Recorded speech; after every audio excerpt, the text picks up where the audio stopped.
Hi guys, எல்லாத்துக்கும் வணக்கம். நான் உங்கள் கேஎஸ்கே என்டர்பிரைஸ்லேருந்து பேசுகிறேன். ஸோ நம்ம வந்து லான்ச்சுக்கு எங்கள் வீட்டில் வந்து லான்ச்சுக்கு வந்து ரசம்.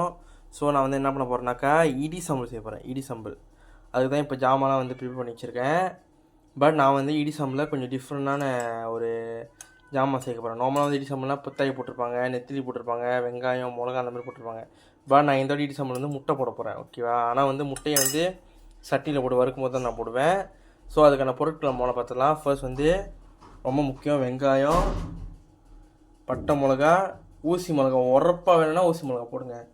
அப்படி உரப்பு வேணும்னாக்கா ஊசி மிளகா சேர்த்துக்க வேணாம். ஏன்னா ஊசி மிளகா போட்டால் ரொம்ப உரப்பாக இருக்கும், காரமாக இருக்கும். அப்படி உரப்பு வேணால் ஊசி மிளகா போட்டுக்கோங்க. அப்புறம் நெத்திலி பாருங்கள், நெத்திலியை மூலம் காரங்க பொரிச்சிக்கோங்க. பொரிச்சிக்கிட்டே வச்சுக்கோங்க தேவையான அளவுக்கு ஏற்ற மாதிரி. அப்புறம் இது வந்து முட்டை. நான் வந்து முட்டை போடுறனால 3 முட்டை போட்டிருக்கேன். அப்படி முட்டைனா நீங்கள் முட்டை போடணும். ஓகேவா? ஸோ வாங்க நம்ம வந்து ஒரு ஸ்டெப்பை காமிக்கிறேன். ஃபர்ஸ்ட் வந்து இந்த வெங்காயம், பட்டை மிளகா, இந்த ஊசி மிளகாவை இடிக்கல்ல போட்டு இடிக்கணும். வாங்க நான் காமிக்கிறேன் எப்படி இருக்கிறது. ஃபர்ஸ்ட் வந்து இந்த மாதிரி இடிக்கல்லாம் கழுவிட்ட பிறகு நீங்கள் என்ன பண்ணுங்கள், வெங்காயத்தை, பட்டை மிளகாவை சேர்த்துக்குவோம். முதல்ல நம்ம கொஞ்சம் கொஞ்சமாக வைப்போம். வெங்காயத்தையும் பட்டை மிளகாவை சேர்த்துப்போம். ஓகேவா? சேர்த்துக்கிட்டு எல்லாத்தையும் வெங்காயம் நல்லா தேவையான அளவுக்கு போடுங்க. ஏன்னா வந்து இடி சம்பல்னா கண்டிப்பாக வெங்காயமும் பட்டை மிளகா இருக்கணும். ஓகேவா? ஒரு சில பேர் அரைப்பாங்க. இப்போ நாங்கள் ட்ரெடிஷ்னலாகவே இடிச்சு அப்படி போட்டு நல்லா இடிங்க. அதெல்லாம் அந்த பட்டை மிளகா நல்லா நிப்பீஸ் ஆகி நல்லா உடஞ்சி வரணும். அதுக்கு நல்லா இடிக்கணும். இப்போ நீங்கள் பாருங்கள், இந்த மாதிரி நல்லா இடிச்சதுக்கப்புறம் பாருங்கள் மிளகாலாம் அன்ச்சோர் ஆயிடுச்சு. இந்த மாதிரி இடிச்சதுக்கப்புறம் லாஸ்ட்டாக ஊசி மிளகா போட்டுக்கோங்க. ஊசி மிளகா போட்டுக்கோங்க.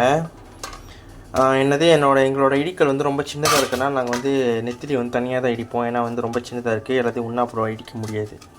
ஸோ நம்மளால் இதை மட்டும் காமிக்கிறேன். ஸோ இந்த மாதிரி நல்லா அன்ச்சோர் ஆனதுக்கப்புறம் நீங்கள் வந்து என்ன பண்ணால் ஊசி மிளகா போட்டு அதையும் நல்லா இடிக்கணும். இதே மாதிரி அன்ச்சோர் ஆக்கிடணும் கைஸ். நான் அன்ச்சோர் ஒன்று காமிக்கிறேன். ஸோ நீங்கள் பாருங்கள், நான் வந்து நல்லா 3த்தையும் போட்டு இடிச்சிட்டேன். அது மாதிரி இடிச்சதுனா நெத்திலியும் பாருங்கள், நெத்திலி இப்படி நல்லா பொடிசாக தூள் மாதிரி இடிச்சிடணுங்க. ரொம்ப வேணாம், நல்லா கொஞ்சம் காரிங்க கொஞ்சம் அன்ச்சோர் நம்ம நெத்திலி. இப்போ நெத்திலி தூள் மாதிரி ஆகணும். அந்த மாதிரி அது வரைக்கும் நல்லா இடிச்சுக்கோங்க. இப்போ நான் காமிக்கிறேன் எப்படி வந்து முட்டையை இது பண்ணுறதுன்னு. ஓகே, வெயிட் பண்ணுங்கள்.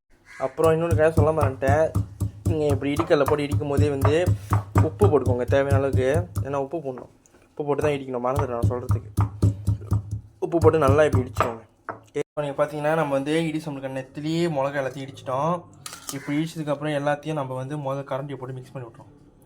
ஏன்னா நம்ம வந்து பிளேண்டர் சின்ன பிளேண்டர்னால என்னால் வந்து எல்லாத்தையும் ஒன்றா போட முடியல. ஸோ நான் தனித்தனியாக இடிச்சேன். அப்படி உங்கள் வீட்டில் பெரிய பிளேண்டரில் பெரிய இடிக்கல் இருந்துச்சுனாக்கா நீங்கள் வந்து அந்த பெரிய இடிகளில் எல்லாத்தையும் ஒன்றாவே போட்டு இடிக்கலாம். நெத்திலி வந்து நல்லா பொரிச்சுருந்துருமா, நெத்திலியை பொரிச்சு நல்லா அப்படி எல்லாத்தையும் சம்பு பண்ணிக்கோங்க. ஸோ நீங்கள் பார்த்துக்கோங்க, இது வந்து நெத்திலி பொரிச்ச எண்ணெய் தான். நீங்கள் வந்து நெத்திலி இடி சம்பல் போட்டு வறுக்கிறதுனால புதுசாக எதுவும் பார்க்கணும். நெத்திலி பொரிச்ச எண்ணெயிலேயே வந்து நீங்கள் முட்டையை சேர்த்துக்கோங்க. ஓகே, நெத்திலி பொரிச்ச எண்ணெய் வீணாக்கூடாது. ஏன்னா நெத்திலி பொரிச்ச எண்ணெய் தானே, அசைவம் தானே. ஸோ அதுலேயும் நம்ம முட்டையை சேர்த்துக்கலாம். போட்டு சாரி கேஸ், முட்டை வந்து எண்ணெய் கொதிச்சோன்னு போடுங்க. எண்ணெய் சூடாகணுன்னு போட்டுக்கோங்க முட்டையை. அதுலேயே தனியாக எண்ணெய்லாம். ஸோ நீங்கள் பார்த்தீங்கன்னா முட்டை பாருங்கள் எல்லாம் நல்லா நான் பொரித்து அன்ச்சோர் ஆக்கிட்டேன். அந்த மாதிரி வந்து அன்ச்சோரை உடச்சிக்கோங்க முட்டையை. இந்த மாதிரி கட்டத்தில் இது வந்து ரொம்ப ரொம்ப சிம்பிள் கைஸ். இது வந்து ட்ரை பண்ணுங்கள். ஏன்னா நம்மளாம் இடி சம்பளம் பத்தாய் நெத்தி தான் பிடிச்சுவாங்க. இதை நான் முட்டை போட்டிருக்கேன். இதை அப்படியே அதில் கொட்டிடுங்க. அப்படியே கொட்டி அதை வந்து ஜஸ்ட் லைட்டாக கிண்டி மட்டும் விடுங்க. ஏதாச்சும் சாம்பு பண்ணி விடுங்க. ஓகேவா? இது வந்து நியூ ரெசிபின்னு வச்சுக்கோங்களேன்.